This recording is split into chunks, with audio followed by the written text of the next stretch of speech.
What's going on? My name is Stacia the Natural, and today I'm going to be bringing you guys 4 of the best shadowboxing tips in my opinion and in my experience. Like sparring, shadowboxing is a tool to help you get better for actual fights. Shadowboxing also allows you to practice repetition while speeding things up and slowing things down as you like. Tip number 1 is to start slow. So whether you're working on basics or you're working on movement, start slow. Get into it, get a groove of it.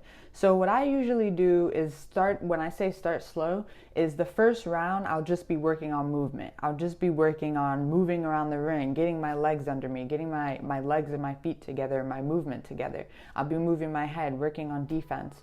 So those are the main things that I'll work on in like the first round of shadowboxing. Tip number 2 for you guys is to be specific and intentional. So what do I mean by that? Basically, I mean that if you are going to be working on something in a round, be specific, be intentional. Work on a specific punch or a specific combination or specific movements that your coach or yourself wants you to work on. Be specific and intentional. Just don't go into a shadowboxing round just willy-nilly. Work towards a goal each and every round. Tip number 3 is to stay on at all times. So when you're shadowboxing, you're trying to implement a fight. So whether you're solely working on a jab the entire round of shadowboxing, you want to make sure that that jab is good. It's sharp, it's quick, the form is good. You want to be on at all times. And like I said, it doesn't matter if you're circling around the ring or working on a specific punch or combination or movement that your coach or you want to work on.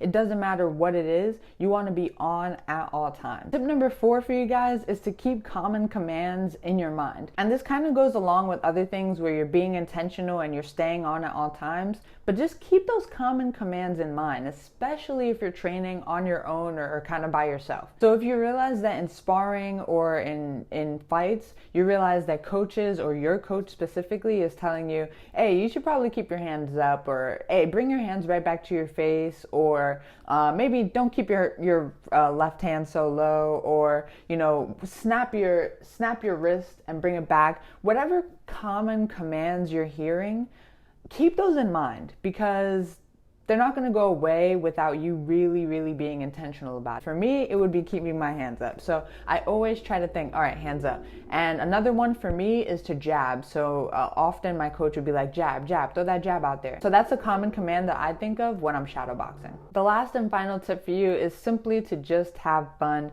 I really can't put it in any other words. I know so many people that box out there that aren't trying to be world champions and aren't trying to perfect their craft, but simply love to box. And this tip is really for every single boxer out there, but really for the people out there that really aren't trying to just be champion or perfect boxing. They just want to have fun. So I think that that's a good tip for everybody to end on, and just remember to have some fun. I hope you guys did enjoy this video and you guys were able to take something away from these few tips that I shared with you. I hope that you also did enjoy some of the video clips of me shadowboxing in here. So yeah, I hope you guys did enjoy this video. And if you guys did, I'll see you next time. Peace out.